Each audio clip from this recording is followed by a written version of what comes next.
staying informed without feeling inundated. Here are 4 tools on how to moderate your media intake during times of uncertainty.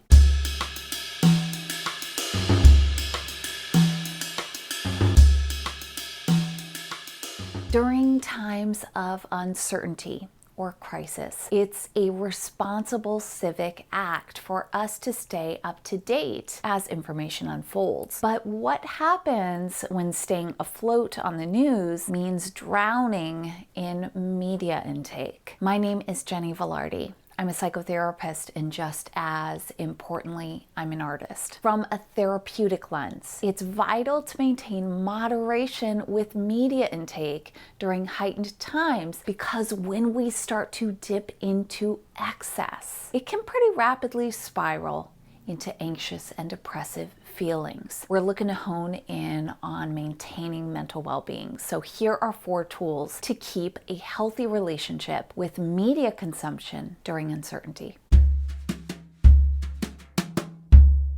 Informed versus inundated. Since the dawn of communication technology in the home, so as early as the days of huddling around the radio, it's been an understandable desire to keep media close and consistent as to best stay updated during uncertain times or crisis. Yet, for us in the 21st century, a key difference in our intake of the news versus the days of depending on the radio or television, where maybe there were only a few trusted news stations, is that now we have a near infinite source of information at our disposal within the online realm. And as we well know, this can quickly become incredibly overwhelming. The online world can be a barrage. In fact, it can be a complete onslaught to our psyches. And this is significant during times of crisis, as we are already in a more vulnerable emotional, psychological, and physiological state, and we're now ingesting a mass of content on top of that. Even on a day without foraging for news updates, the media that we're absorbing is not only overstimulating, but it's built to keep us roped in, to keep us hooked and consuming more and more. So as we are aiming to stay informed in times of crisis, just as critically, let's aim not to inundate ourselves, falling down that deep internet rabbit hole. So what does this look like practically? First, the basics. Getting off screens as much as possible and maintaining consistent time away. And this really means implementing conscious boundaries with media intake. So for example, if I am going to spend an hour online, it will be important to purposefully spend several hours off. Or perhaps I decide I'm only going to check in on the news a handful of times for limited periods throughout the course of the day, rather than the whole day unconsciously wading through online content and news reports, most of which just tend to regurgitate each other after a while anyway. Again, finding constructive ways to stay informed without feeling inundated. Steady the nervous system. Know that in times of crises, the sympathetic component of our autonomic nervous system, so our fight, flight, or freeze response, is going to kick into full activation mode if we aren't conscious of it. Now, first, thank goodness that each of us has an autonomic nervous system response, as it serves to protect us brilliantly in acute moments of danger. So slamming on the brakes when a car runs a red light, or jumping into action if someone faints in front of us. It's an amazing physiological system that keeps us aware and protected. Now, with that said, extended periods of taxing our nervous systems, so keeping it in that very activated fight, flight, or freeze space, means that there is a steady flow of hormones pumping through our body, including epinephrine, also known as adrenaline, and cortisol, which can be very ill-inducing in excess. It can dampen our immune systems, leaving us feeling exhausted, and over the long run, create chronic health shifts. With this said, aim to really tap into your parasympathetic nervous system, our rest and digest response, with regularity by becoming comfortable and savvy in reading your own physical cues. So, for example, as I am mining through Twitter or watching video after video or drinking in punchy graphics and dramatic delivery from news anchors, is my heart racing? Is my breathing kind of shallow and high up in my chest? Am I kind of holding all my muscles in a perpetually braced position? If so, pause and aim to just loosen and calm. Again, this often means stepping away from the media source altogether for a bit, just shutting off screens, and turning towards something else for a while to give your physiology a break. I know from a personal level and as a clinician that nothing impacts the immune system more in the long run than a chronically activated nervous system.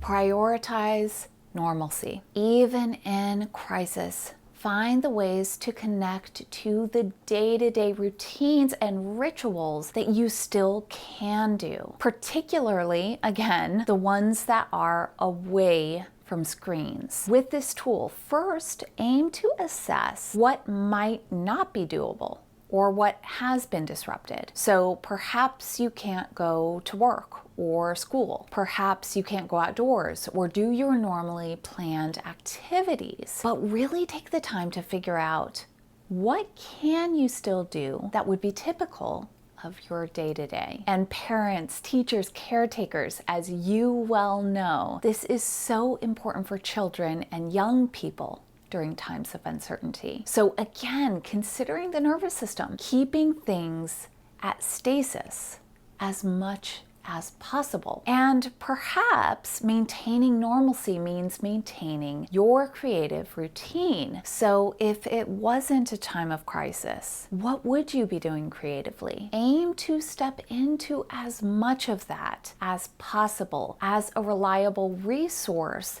of normalcy for you. If you have additional time due to crisis, so maybe you're stuck at home and perhaps haven't yet developed any type of consistent creative routine up until now, this might be a fantastic time to establish one. And as a tip with this, perhaps start by setting up your environment so that the things that you need to jump into your creative process are right there for you at the ready. Acknowledge the real search. Connection. When tempted to endlessly search through the news, acknowledge what may be the true underlying search, the search for connection. Oftentimes, the persistent craving of keeping up on the news and media consumption in uncertainty is actually the underlying desire to feel connected to others and not alone. Crisis brings people together in a different way, and the sensation of feeling out of isolation, band together, is an imperative one. So instead of aiming to find this online through empty media intake, which actually can become a depressant after a while because it doesn't properly satiate the true need, use this time to connect for real with the people in your life. And I would highly suggest doing so beyond texts or DMing. Aim to connect in real life, so to see people. And if that isn't possible, to get on a phone call or FaceTime. Connecting during times of crisis is part of our human fabric. So remember, the impulse to endlessly scour online in many ways is the actual desire to feel connected. Whether it's now or in a future crisis, aim to stay informed, responsible, thoughtful, and most of all, compassionate, both to others around you and just as vitally to yourself. It's natural to feel stressed, nervous, scared during periods of unknown, and it's so valuable to stay connected and keep your nervous system as calm, cool, and collected as possible. What are your favorite tools for keeping media intake in moderation during uncertainty? We would all love to hear your thoughts below, and please be sure to share this with someone who may need it. Take very good care of yourself and go and create. You were created to.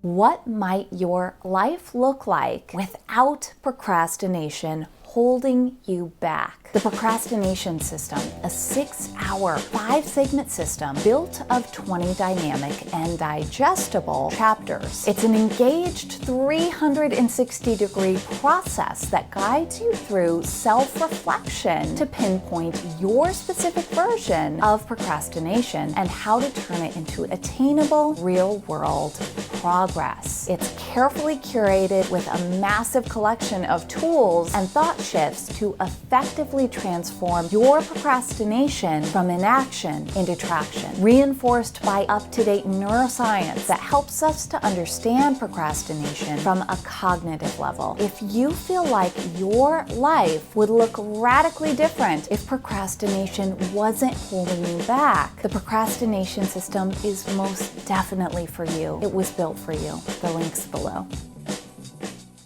Thanks so much for being here. I appreciate you. If this episode was useful, I would love for you to hit the like button and perhaps share it with someone. For more tool-based, actionable, creative content, please make sure to subscribe. Also, if you have a question about creativity or the artist role that you would like to have answered, please leave it in the comments below and it may be featured in an upcoming episode.